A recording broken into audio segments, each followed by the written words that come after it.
Good afternoon, everyone. We are so excited that you are here with us today for our first installment of Managing Your Brand. We are going to give folks 2 more minutes and then we are going to get the program started. Thank you so much for joining us today.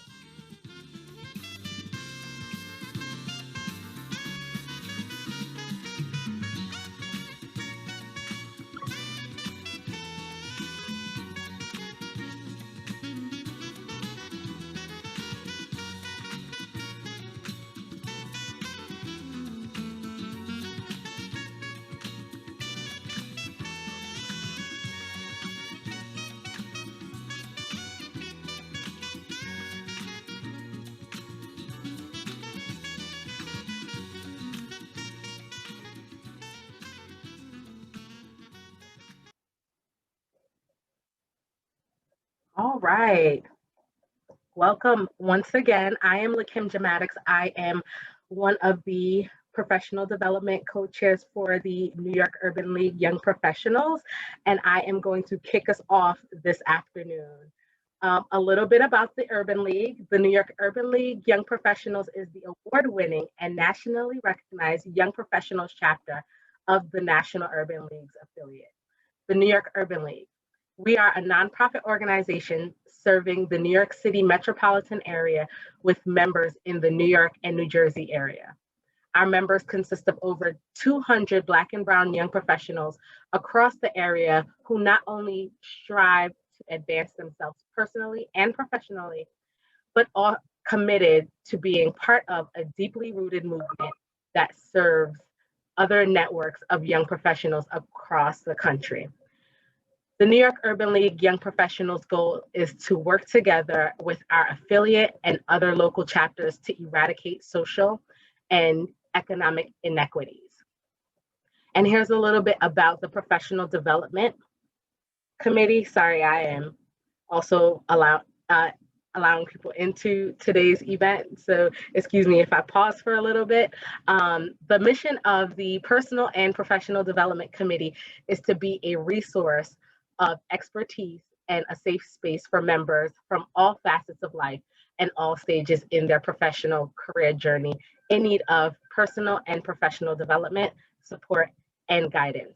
And before I jump into today's event, before I continue with today's event, I would like to welcome our president, President McCoy, and our Vice President Ohar.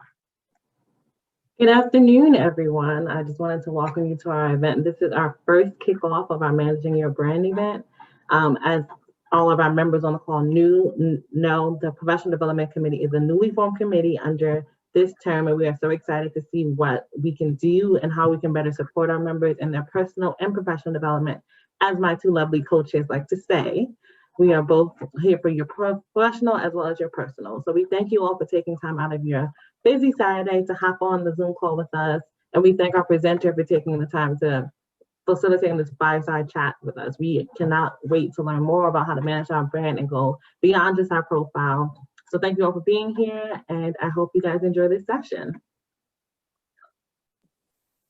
Hey everyone, good afternoon. I'll echo the sentiments President McCoy said. I love to see your faces. I teach, so it's a little hard to teach to Black screens. Just throw that out there. But we are so excited you guys have joined us, and we hope you get some real good information about this, about managing your brand. So sit back and enjoy. Thank you so much. And yes, we welcome you to join us on screen, but understand in these days and times, it is also Saturday afternoon. You might not be Zoom ready. So if you feel ready, join us on camera. If not, we completely understand. So a little bit about today's event. Perfecting your LinkedIn profile is crucial to your brand, but so is who you are behind the profile. Have you checked your imposter syndrome lately, for instance? Are you trying to understand how to best show up in professional settings during the current state of the world? As the first installment of the Managing Your Brand Lunch and Learn series, join LinkedIn executive, sales leader, D&I advocate, people transformer, speaker, and mentor to many, Lisa Campagna. Did I do that right? Yeah. This will be an honest, informative, and impactful conversation on managing more than just your profile. And I'm going to share a little bit about our speaker today. So Lisa is a seasoned corporate professional and LinkedIn sales manager and executive with more than 20 years of experience across marketing, business development, and sales. She also serves as the executive sponsor for LinkedIn's engagement and development program, which is called LEAD, and partners with the Diversity, Inclusion, and Belonging team to spearhead efforts across the United States with an emphasis on Black and Latinx talent. Lisa has been featured on numerous panels focused on intersectionality, leading inclusive teams, managing through change, and more. She holds a BA in psychology from Rutgers University and an MBA from NYU Stern. And now I am going to invite our awesome moderator and my wonderful co-chair, Dr. Alicia Williams, to briefly introduce herself and get us started with today's conversation. So thank you once again for joining us. We are excited to have you all with us.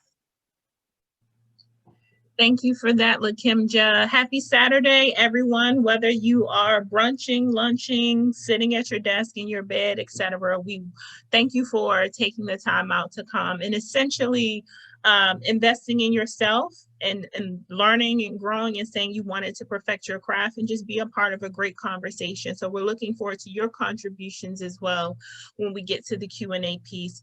Really wanting this to be an open, honest conversation where we can just talk about a lot of things that people are dealing with and what's on your heart, especially considering the multiple crises nationally that we are facing, one could say. Myself, I am professional development co-chair along with Lakimja. I've been a part of the New York Urban League Young Professionals for roughly 2 years. As far as my background goes, I'm in the talent management and D&I space within wealth management and finance. And I have communications degrees from Howard University in Towson and a doctorate in organizational change and leadership. So this conversation is also near and dear to me because it is something that I too think is important from what I see on my end professionally. And then just as a Black woman, someone who's also from multiple historically marginalized groups, I think this is an important topic, and Lisa is amazing and wonderful. So you are definitely in for a treat. Of course, no pressure to our speaker, but I'm just saying she's comes with a lot of gems. So, and jumping right in, now that we've kind of heard your bio, Lisa, and we heard a little bit more about what you've done professionally in your career, I want to dig deeper and have you start us off by telling us about your origin story, your path, and what has essentially shaped you. Like, who is Lisa outside of the bio that we read? Sure, thank you. And thank you for everyone. I know Saturday afternoon is not always a time when you're thinking about professional development, so really, really appreciate everyone showing up. So just a little bit about me, what's not on my LinkedIn profile. So my dad is from Puerto Rico. He came here when he was 3. He was actually the first kid of that age to fly alone because my grandmother came here first and got a job in the sweatshops in New York City, single mom. And then he came at 3 and he lived in, from what he describes, and he didn't really talk about it much, but just very bad poverty. And education was kind of his avenue out. And it wasn't easy. He got a lot of pushback from the people he was growing up with, that this wasn't something, he was like a nerd or corny or whatever the words were back then in terms of putting pressure on him. So it was a very isolating experience, I think. And then my mom is from East Africa. She's Indian. She came from Zanzibar, and she actually came here as a refugee, which, interesting enough, she didn't even admit to me until a couple of years ago. I always thought she was an exchange student. I think there was a certain amount of shame associated with refugee status, and there was civil war breaking out in Tanzania, and one by one, my uncles and aunts came here. So my mom came to Ohio, and my dad and mom met each other in New York. And then as far as me, my parents were highly educated. I was lucky enough to come from two parents that went to college, but they didn't work in corporate America. My dad worked for the city, my mom worked in adult education. And so when I started going down the corporate America path, they didn't really have a lot of guidance for me. They didn't know the politics, how important it was. They just didn't understand a lot of it. So they pushed me for school and for academics, but they didn't really know how to guide me in terms of navigating a corporate environment. And then my 20s were kind of, with a psychology degree, it was pretty hard to get a job. If you weren't going for your doctorate, it was a difficult major to have. And so about 27 years old, two things happened. One, I unfortunately was working for a boss that was sexually harassing me at work.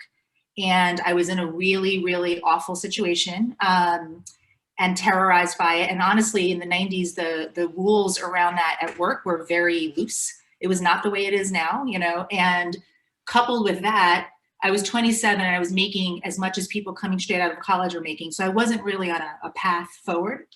And so I ended up quitting my job with no job, cashing out my 401k because I had to get away from this person and basically starting from scratch, right? Because now I have no savings, I have nothing. And my dad wrote me this letter, and it was basically a letter of disappointment. He didn't know what was happening with the boss, but disappointment of like, I had so much potential and like he worked so hard to get out of his environment, and I was basically throwing all that opportunity away. And I was so hurt by the letter, and I read it to a friend of mine, and my friend of mine was like, you know, you're right, he's right. And I'm like, what? You know, I was so horrified that I wanted them to support me. And then the next day I applied for my GMAT and got into NYU. And I honestly, like, I feel like the first 10 years of my life were soul searching. And then after that, I was finally on a path forward, going to NYU. And then, you know, I know there's more, but I think the one thing I'll say that translated through this is the one theme for me has been imposter syndrome has been something I've struggled with through all of it. So I think going through my first 10 years of work, not really, and kind of floundering through that, going into business school without feeling like I had the experience that other people there had, and then going into American Express, like all of those moments, there were moments of looking around and saying like, how did I get here? They're going to figure out that I'm a fraud, and all of those feelings are there. So it's something that I actively work on, and something that in my diversity work with younger people, try to help them work through so they don't have to go through all of what I went through. Wonderful. I think there are so many things that you mentioned that a lot of us can relate to, whether it's your upbringing and your personal story to your professional stories. And to that, quickly, I'll say to the crowd, feel free to put any questions as Lisa speaks throughout this part of the program in the chat box. Don't feel as if you have to try to hold on, remember it, jot it down. You can put it in the chat and we are tracking it. But a lot of what you said just kind of touches on one of the main focuses of this event, right? You touched on imposter syndrome, and then there's this idea of showing up. Mm-hmm. So from your point of view, and you think about specifically the larger, most impacted diversity segments are typically those from Black and Brown backgrounds. How important is showing up for Black and Brown professionals? Specifically, how does that impact their brand and their success? And how have you seen this even being on the other side as a sponsor and a mentor? Absolutely. So it's interesting, up until this year, because I think obviously a lot has happened this year that's very, very different for all of us, but up until this year, I probably would have answered this question with only half of what I'm going to say, which is you have to show up. You know, people are more critical of you. They have unconscious bias towards who you are. They may not understand your approach or your style, and therefore you need to be better, right? It's kind of what all of us have probably heard growing up. Mm-hmm. I think all of that feels negative, unfortunately, because it's kind of like you're combating all of this perception that may not always be positive. The piece that I think has really arisen over the last, I'd say 6 months, that I see as powerful is that people want to hear now in a different way than they wanted to hear before. And there's an opportunity to break down barriers and share people's stories and be seen as human stories. And while this should have been the case all along, I'm not going to pretend it was. Right. But what I feel, and it's a burden, you know, with that comes a lot of pressure, I think, especially for Black people. Right. But there's this opportunity where you can actually make significant change in your organizations, in your communities, with your friends, because I think that with the world kind of standing still and everyone watching the same thing at the same time, some of the atrocities we've seen in the news with people being killed, I think forces people to see the humanity of it in a different way than they did before. And, you know, we could sit and say like how unfortunate it was. It took so many years to get to this moment, but I also think we should capture this moment. And I've said things at work, I've shared things at work, my Black colleagues have shared things at work that never, ever, ever would I have imagined would have been shared in a corporate setting. And the power of that is unlocking incredible opportunity. So I would say, you know, as much as people can emotionally handle it, stepping into that power and I don't want to put pressure on people because it's a lot, but right. I think stepping into that power and taking the opportunity, I hope this lasts forever. I hope this is you know, a movement that lasts forever and not just a moment. But if it's just a moment, like, let's take full advantage of this moment. Yeah, and I think I agree with you on it's hard for a lot of people. I know if I think about myself and my company, I was flooded with, like most of us, messages from everyone about how are you feeling? If it's, you know, conversations, let's talk about it. And there's a real burnout that happens when you are, whether you're in a company where there's a lot who look like you or don't, to just keep having to revisit and talk about those conversations and then still show up and do your job so that you can keep your job during an economic recession. And so to that point, there are just things that are different for those of us from underrepresented and historically marginalized groups, specifically even the Black and Brown space. And we all know that and we've seen that. So when you think about that, have you yourself seen differences in how Black and Brown professionals tend to approach their careers versus professionals from other groups? And if you have, what differences exactly have you seen, and why do you think people do them at the end of the day? Yeah, so I think I'm gonna break it up into things that I see that are like positives. I think the positives that I see is the work ethic, the professionalism, the real desire to excel and the desire to thrive and do well. I think it is exceptional. I see it almost, you know, exclusive. I just see it in such broad strokes. I think combating that on the other side is the pressures of sometimes being the only and how it feels when you're the only one in the room and the spotlight of it. And I know for myself, like I've walked into rooms where it's sales leaders and there's 100 people in the room and 2 are of color. And immediately I'm like, oh, don't make any mistakes, because if you make a mistake, everyone's going to remember it's you because you're the only one that looks like you, you know. And so there's this talk track in our heads, I think, that we take. And I think that the pressure of that talk track sometimes means we don't go to the happy hours, we don't go to the social events, we don't engage and get to know people. And I think that's a big miss. What I would say is a lot of working in corporate America is getting along with people, opening yourself up, getting people, like, I'm not saying you have to be best friends with everybody, but just really starting to share who you are. And that's a scary thing, especially if you've been confronted with racism and people not treating you on all of this. So it's like this balance of how do I open myself up, but at the same time protect myself. And I think sometimes some of the mentees I have lean more heavily to protecting. And so what I would say is, that's one. And the other big one I would say is that there's the networks that often the Black and Brown people I mentor have are often mostly Black or Brown. And while that absolutely is crucial and serves an incredible purpose, I think it's a big miss to not expand that, because at the end of the day, if you look at most organizations and you look at who's on the top, it's not Black and Brown people. And so we need to also find mentorship and sponsorship outside of that and balance that. And I think what different people are going to bring different things. And I find that, maybe we'll get into the mentor circles at LinkedIn, but one of the things at LinkedIn is everyone was coming to me because I was one of the few leaders of color. And there comes a point where I just can't mentor everyone, even if I want to.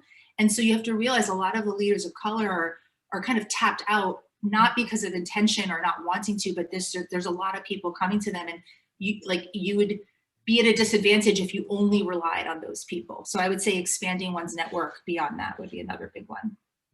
That is perfect. It's interesting because the Professional Development Committee, we actually just did a session on the art of networking. And that was one of the things that we talked about, finding a sponsor within your organization, and not just a mentor, but a sponsor, someone that's going to pound the table, someone who has power, someone who is going to essentially bring your ticket into the room when it's the conversations of promotions. And that person is not always going to look like you said, because unfortunately, as people get to the top, it gets, there's less and less color, there's less and less gender diversity, balance, etc. So you're definitely hitting a lot of things personally home and things that just resonate with a lot of us. And so kind of shifting to the times, and when we think about branding specifically, obviously we have shifted to a more virtual environment, hence this particular event where we would have loved to have seen everyone in person, but we've had to make adjustments and adjust. So when you think about the virtual nature of what has been going on since March and still going on for many of us, we don't know when. Are there any ways that you think, especially coming from an organization like LinkedIn that has built its brand on technology and doing things virtually, essentially, are there any ways that you think that us working virtually as professionals would or should influence how we are branding ourselves personally and professionally, especially when you think of what you just talked about in terms of trying to still network and stay connected and get noticed, etc.? Absolutely. Yeah, it's interesting because I just had this epiphany that I had kind of slacked off in this regard recently. I think that, this situation that we're in has caused a lot of us to hunker down. You're only working with the people that you need to work with. Like, you're not having those casual passes in the hall and, oh, we should grab coffee. And so I think there's a couple of things. I think one, we need to be intentional about continuing to grow our existing network and build our network out. And sometimes, you feel like, well, I don't want to put half an hour in someone's schedule because I know they're managing kids at home. You just feel like it's almost so formal now because everything has to be like a Zoom meeting. Whereas before it could be like, oh, can I grab you for 10 minutes? What I would say though is there are other ways to connect with people. So what I tend to do, and I do this with pretty senior people in my organization, where if I'm at an all hands, we have all hands every 2 weeks where we talk about what's going on in the company.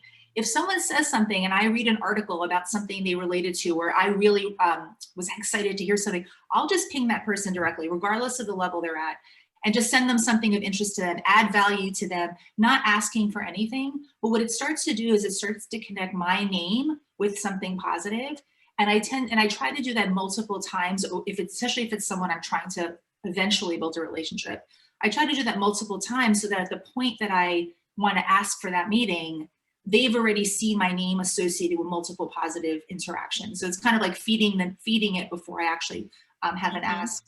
I think the other piece is that, managers are struggling. I lead a team right now, and it's really hard to have morale be up. It's really hard to get people engaged. And I think here it's an opportunity to show resilience, to show, to help your manager do their job, to help step in. And all of our roles are to make our bosses look good at the end of the day, right? In addition to our job is to make our boss look good. And I think right now leaders are really struggling with their own life during COVID, as well as a team, and they're responsible for leading.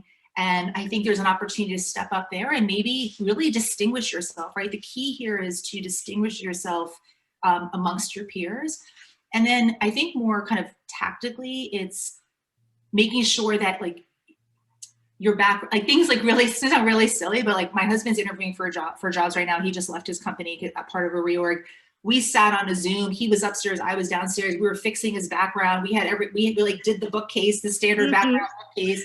And I think all of those things are important. The lighting, where you are, how you're working, how you're dressed. And I'm not I'm usually party on the top and or party on the bottom most of the time on these calls. Right. All of these things start to be part of your brand, because at the end of the day, we're all just seeing this much of each other now, every single day, all day. We're no longer getting the human connection. We're no longer getting the full person. And so it's almost see what's on that box and make sure that whatever shows up in that box reflects who you want to be seen as. Absolutely. I think it's interesting when you say that, because it makes me think of kind of a back and forth I just saw on a friend's post that was about being on camera in Zoom, especially as a woman of color, and maybe what it takes for you to do your hair and get ready, and people being in environments and situations where they were forced to be on video and work settings, and they felt as if their job should have been more flexible, understanding that, again, everyone's home situation isn't created equally. Everyone's situation to get put together isn't created equally.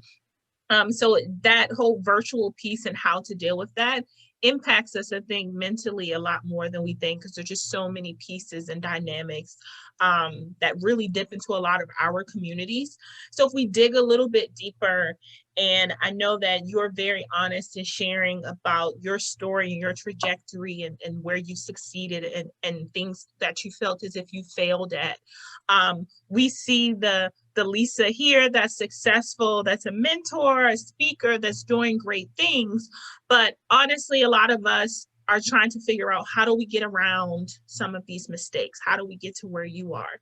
So what mistakes have you made along the way, and how has that not only contributed to who you are in and outside of your work, but how have you kind of not let that weight bear you down? Oh, so many mistakes. Okay, so I think one of them that comes to mind first is, I think that I expected that I would just work hard and do my job and like good things would come, and that was the equation, right? So I would do my job and I would get promoted. I would do my job, I'd get a good rating, and then I would go into my, the mid-year review, and right. It wouldn't match. You're like, but I thought I was here, and you're telling me I'm here, and and it's really tough. Like most of us, even if we have a great year, are super stressed out walking into that review. No one's like happy. Even if the years I went to club, which is basically like the top 5% of employees, I still thought I was still a nervous wreck going in. I think it's managing my relationship with my manager the entire time, being comfortable with self-promotion and letting them know all the things I was doing, especially for, I think, for underrepresented groups and people of color in the workforce. We're often tapped to be on a panel to help somebody understand, what's going on with social justice. And we may not often tell our leaders that we're working on that and the impact of it, right? So it's one thing to say I'm on a panel. It's another thing to say I'm on a panel, there are 100 people there. The intention of the panel is this, and this was the outcome. And so what I started to do with my leadership is, a month ago when we all connected, I said, oh, I was asked to be on this panel. And then 2 weeks before, I'm like, oh, by the way, don't forget about that panel. And then I'll bet you on Monday, I'm going to tell them that I was on the panel on Saturday. And so when you start to do that, you really help your leader internalize the impact you're having on people and your team and everything, right? So I think that was probably the first mistake. The other one I think is just, I am very low risk. And I think that I look at jobs and I say, well, unless I have 80% of it that I could check off, I'm not going to be good at it. They won't pick me. I'm not going to be. And I think and it's a hard one, right? Like my parents are super low risk. Like even though coming to America feels like super high, the parents of people that, those parents are often the low risk in a lot of other areas of life. That's one thing I'm continuing to work on. And what I try to do is tell myself, what is the worst that can happen? Because we're often operating for the worst case scenario, and the worst that can happen is often not that bad.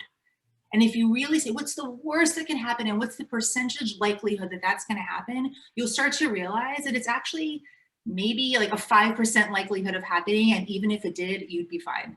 And so I'm trying to work on being a better risk taker. It's definitely, I'm definitely risky with my voice and with sharing, but when it comes to something about achievement and titles, and is where I'm still trying to invest in myself and get better at that.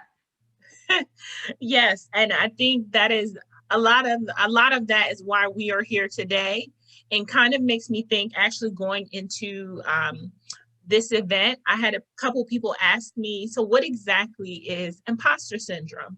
And I think a lot of what you talked about hits the nail on the head. But for those people who kind of know what it is and they don't really understand, in your opinion, how do you define imposter syndrome? How do you look at it? And essentially, how do you overcome it? So I think there are a lot of drivers of the why, but at the highest level, what I would say is, there's a belief for some reason that you're not good enough, even though evidence is telling you the opposite of that. So when I went to business school, I was like, well, they must have needed a diversity candidate. That's how I got it. Wow. Right? It didn't say like, oh, you're smart, you're this, you brought a new perspective, and then what often happens too is somebody will come along and say something to you that actually reinforces exactly what your worst fear is. So at NYU, my first day, it's like, I can't even put in the words. It's unbelievable. It's a dream come true. But, Can we have a in mute? my opinion, okay, some of the greatest Talima. rules of wide receivers that you thought that Antonio Brown and the rest of them were the greatest out there. But in my opinion, I think the 70s Steelers. Hello. Okay, I think we're good now. Okay. So my first day of business school, I was wearing a tank top, I had a tattoo, I had a nose ring, and someone walked up to me and was like, I had to meet you because you so don't look like you belong here. Mm-hmm. And I was like, well, wow, that's great, because basically that's all I had been thinking. I had a stomach ache for the month leading up to business school. I was so sometimes we get these reinforcing voices. Mm-hmm. Sometimes it's like everything needs to be perfect, and if you make a mistake, you're going to be found out that you can't actually do your job. Or sometimes it's you need to be the expert, and you believe you need to know everything, and if you don't know something, right, it's almost like putting so much pressure. But I think the key is that if you factually looked at the evidence, the evidence doesn't match the mindset.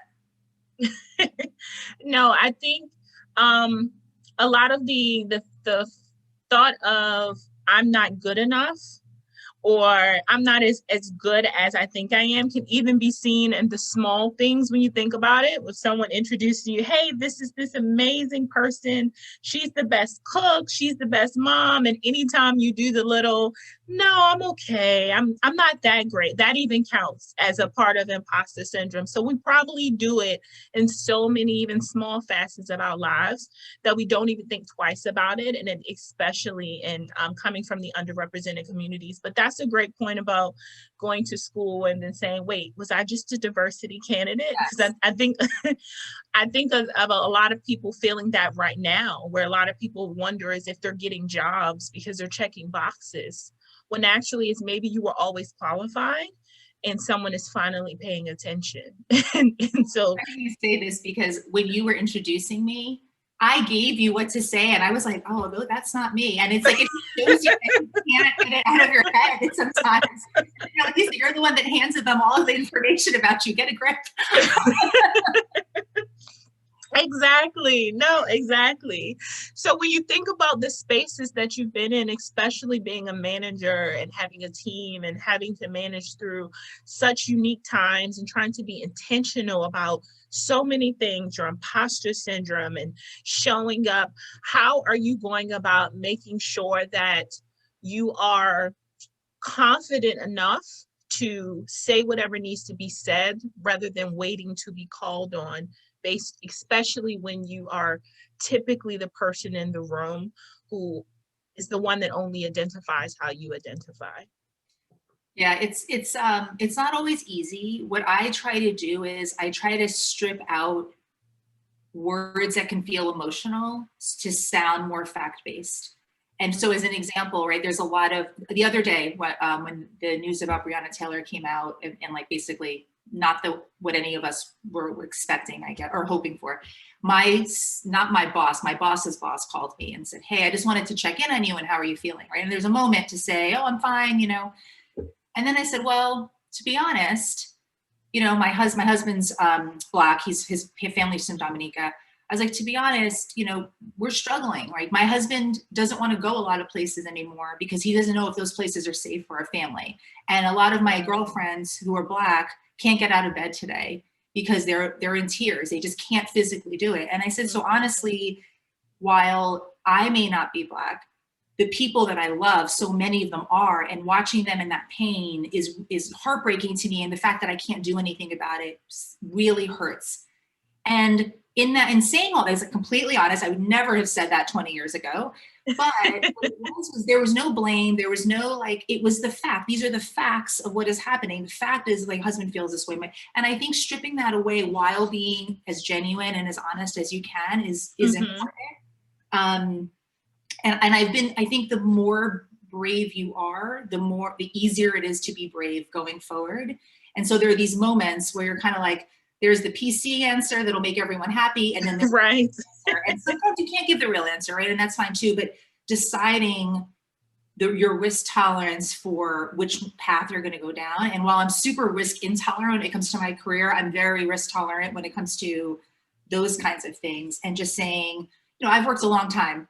And I'm watching things that have been the same problem from when I got out of college. And it's like, I have to leave a legacy in this world that changes things. And if my voice can help even one person, and my son's growing up in this world. And so I just feel compelled to be different and to be brave in ways that I probably weren't before. No, absolutely. I think there's so many synergies. I think during these times, there's just so much going on for so many people, and you don't know how it impacts people. And I just remember, if I think about my own job, having conversations, even as a Black woman, listening to Black male colleagues tell me about situations and run-ins they've had with police officers, and then making everyone in the room say, imagine George Floyd was me. And because I have this high title and work at this company does not make me immune to what I deal with. And a lot of people just put that into perspective of what people have to deal with every day, again, on top of trying to show up, on top of trying to be at work. So very, very helpful. So I'm going to allow this opportunity for Q&A. If anyone does have any questions that they want to share, they can definitely put it in the chat. I also have some questions that we do have for the Q&A session. So I just kind of start there. One of the ones being specifically with you working for LinkedIn, based on your experience, how should professionals be leveraging LinkedIn, and what does that mean for Black and Brown professionals especially? Yeah, so I think that before I started LinkedIn, I looked at it as just kind of like a lift of my resume. Like I took my resume, I plopped it on LinkedIn, and those two were exactly the same. I think what I've learned through working there and then having sitting on so many sessions, it's really, it's an opportunity to tell a story. When you have a resume, you're limited to the 1 page or 2 page, depending on how, what's that, and that's it. And you're limited to font size, and you're limited to, 1-inch borders. On LinkedIn, you can tell a story of who you are, and not only who you are looking back, but who you want to be looking forward. And I think that opportunity, right when you go on there's like a paragraph you can write about yourself. If you have aspirations to do other things, you can tell a story, and often you would never get that opportunity in a resume format. You can add videos. You can the flyer for this event I'm going to put on my profile. There's an opportunity to add and really add a lot of color and depth and breadth of who you are as a professional. And as if you're 23 and you have 2 years of experience, maybe you can build that over time and continue to show development. And I think the other piece is showing an aptitude for learning. So LinkedIn Learning is so you have to pay for it, but there are a lot of free classes that are available as well. Showing that you're taking classes and adding those things to your profile to show that, I have my degrees that are kind of the formal degree, but I'm always looking to learn. That signals a certain kind of mindset. Following companies or following leaders in the industry, all of those things start to say who you are in a way that you would never be able to do on 2 pages of paper. And then I think the other piece is the networking piece.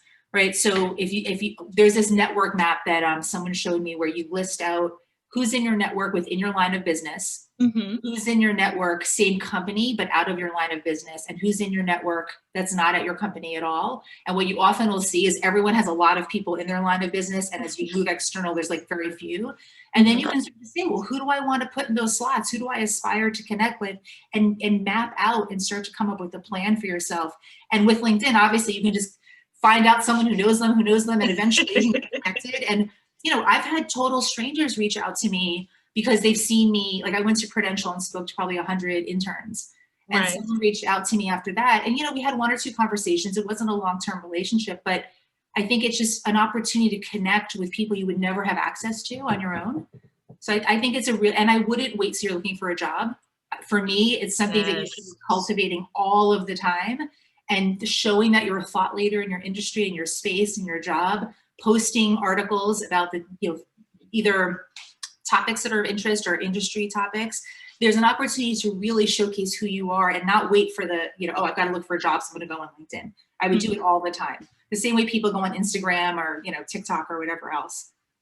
Absolutely. And I can say from the recruiting space, if anyone else on the phone is in the talent management and recruiting space, we use LinkedIn Recruiter Absolutely.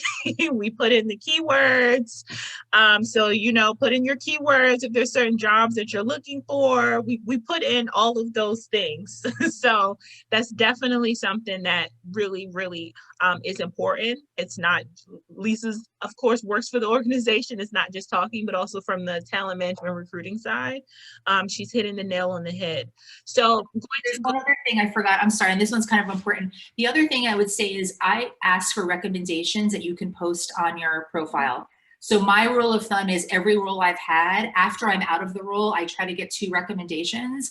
The benefit of that is normally people aren't getting recommendations until you got a job offer. Now is an opportunity to say who you are, what people can expect from you, based on other people's opinions, you know, for years back. So what I would say is, as soon as, like, when I got into this job 2.5 years ago, I went back to my old team and I asked a couple of people, like, would you feel comfortable writing a recommendation? And I'll do the same for you. You know, be willing to do it for them as well. But I think that's another really critical point. Absolutely. And so if we go to another question that we have for you.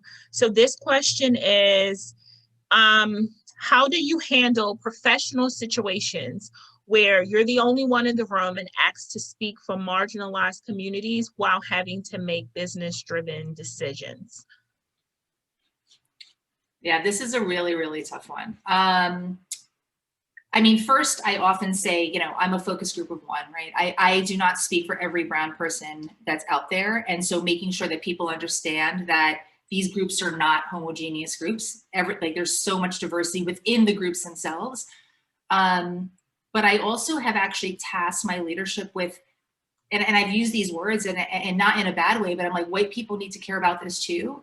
And it can't be me being the voice of everything. And we can't ask people who are basically the objects of all of this negativity to be the ones responsible for changing everything.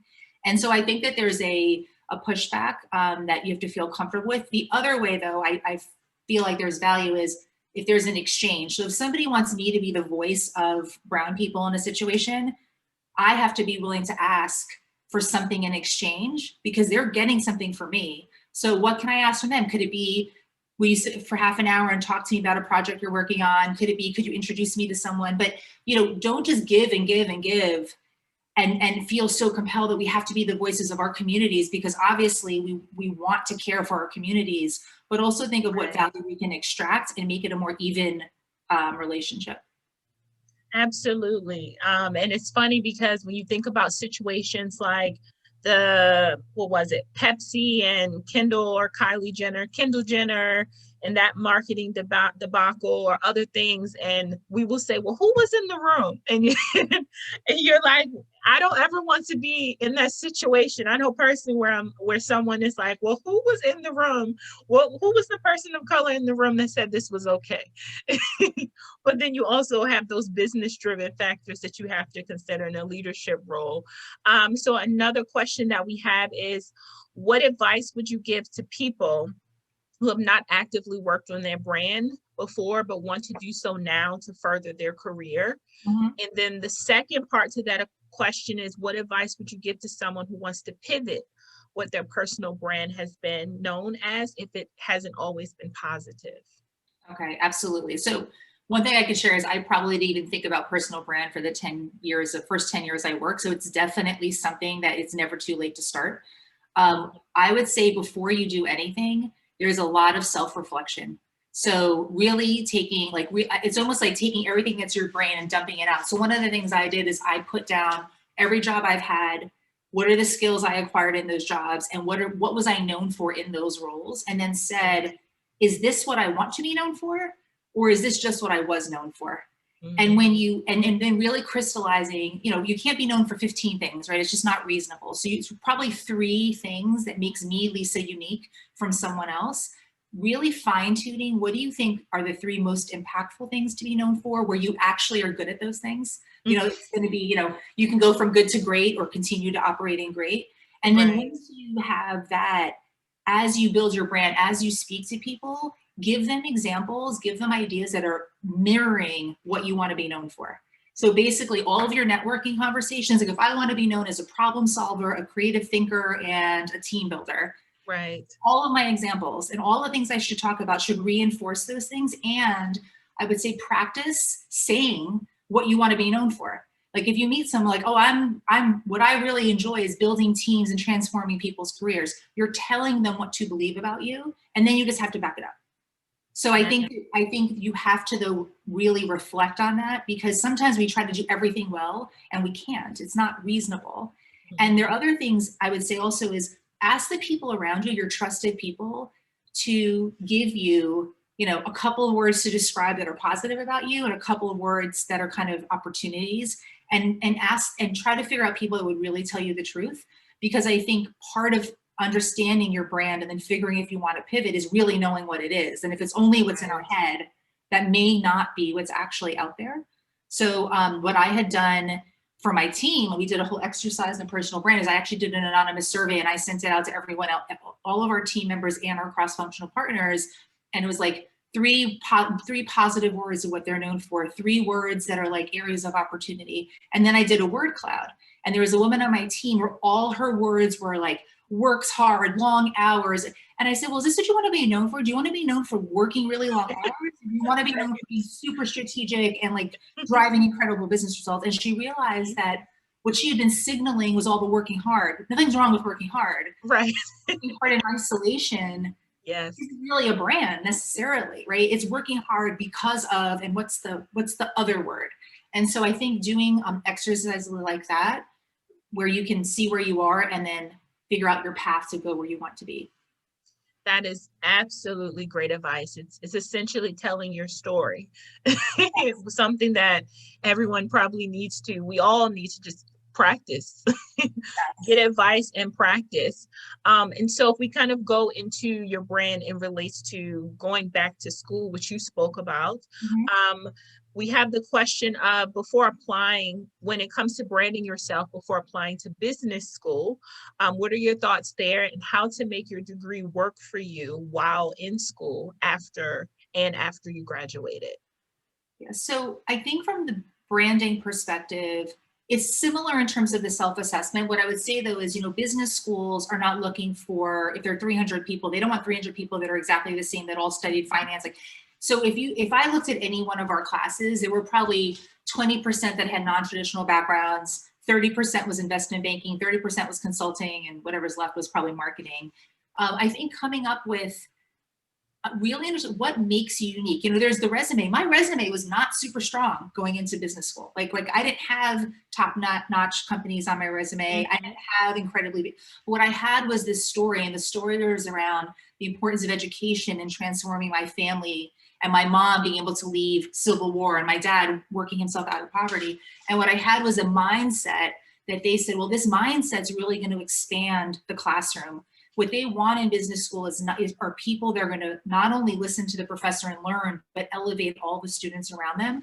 So I think, again, it's what's your superpower? What's the thing that you do that if there are 10 people with the exact same resume on paper, but what's the thing that you bring that you may not be able to see on paper, but that makes you unique? And think about that as branding. And then how does that apply to the classroom? How will that apply to the student body?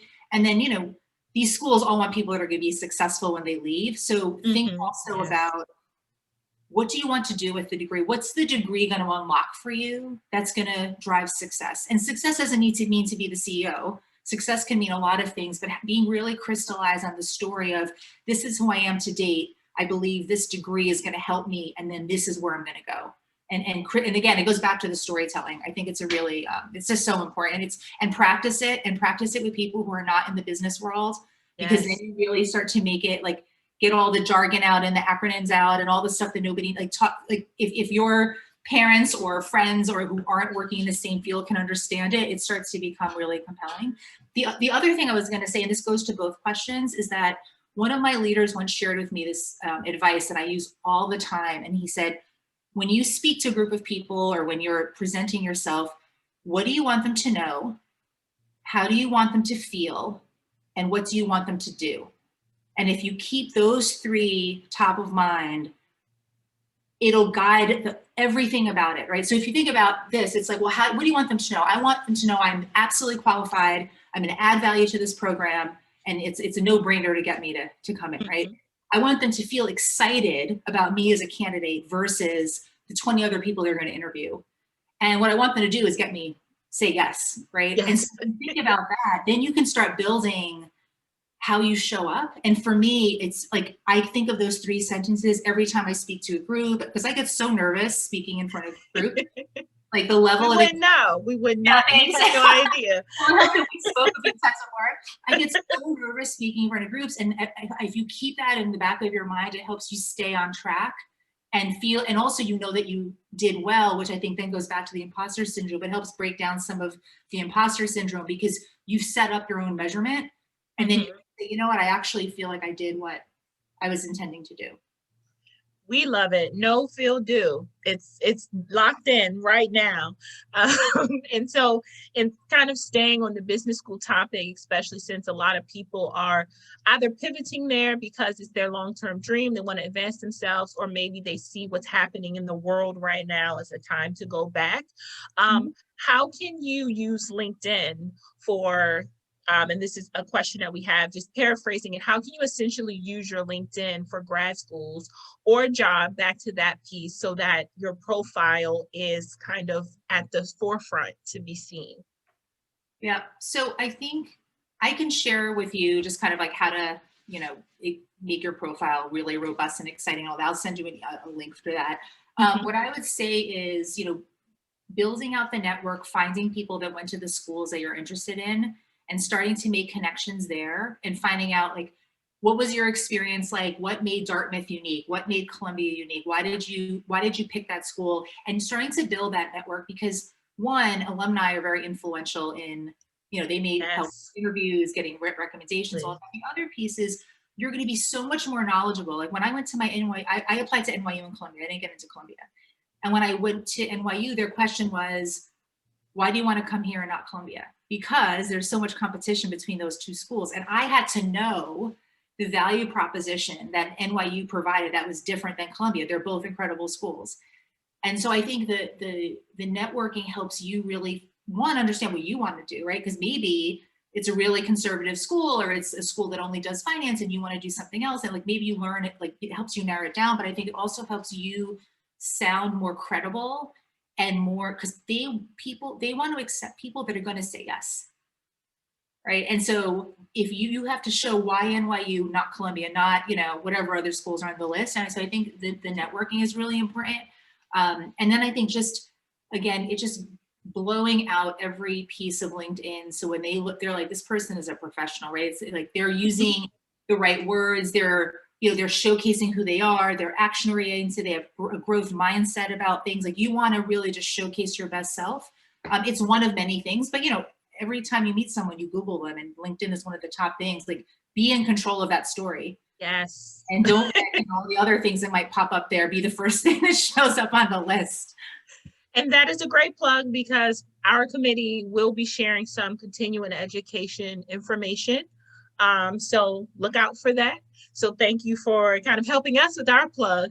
So before we wrap up, because this has been amazing, my one final question is, if in one sentence you could give one major piece of advice to Black and Brown professionals, or professionals in general, about their brand and career paths and just essentially trying to move forward, what would that be? I would say you're in control of so much more than you think you're in control of. And so just harness that control and harness that power and do great things with it. I think we often can think it's everyone else, and we're fighting against a lot of things. The reality is so much of this is within our control. You know, there's so much capacity and so much potential in our people.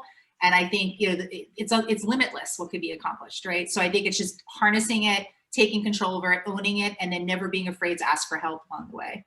And knowing, and the know, feel, do. Yes. Remember those 3 questions.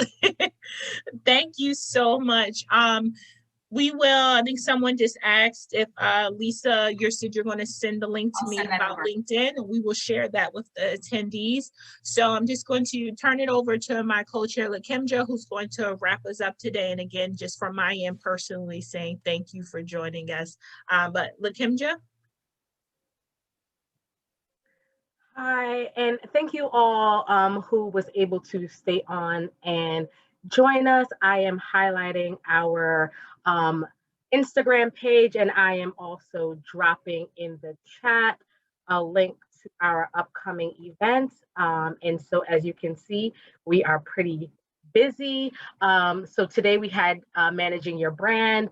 Tomorrow we have School Days in Harlem. So it's a Harlem homecoming with the New York Urban League, where we will be supporting local Black-owned restaurants.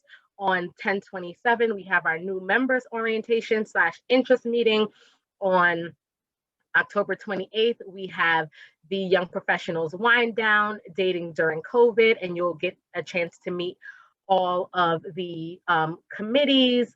And then on October 30th, we have our Halloween fundraiser, the Happy Hour /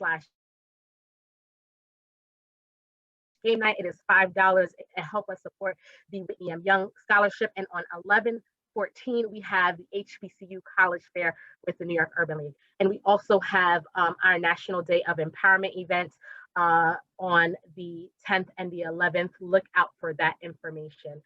So thank you so much once again for joining us. It was a pleasure having you. Thank you once again, Lisa.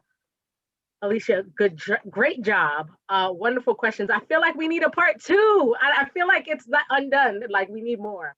But we do have another Managing Your Brand that's up and coming before the end of the year. So be on the lookout for that one as well. Yes, the National Day of Empowerment events. 10th and 11th, yep. Yeah, look out for those. Thank you, everyone. Before we leave, Madam President, Madam Vice President, anything that you all want to say? No, thank you all for taking time out your Saturday to come to our first Managing Your Brand event. We're so thankful that you were here, and we hope to see you at an upcoming YP event. Yeah, can't wait to see you all. Wonderful. Thanks, everyone. Thanks, Lisa. Thanks, Lakimja. Bye-bye. Great job, everyone.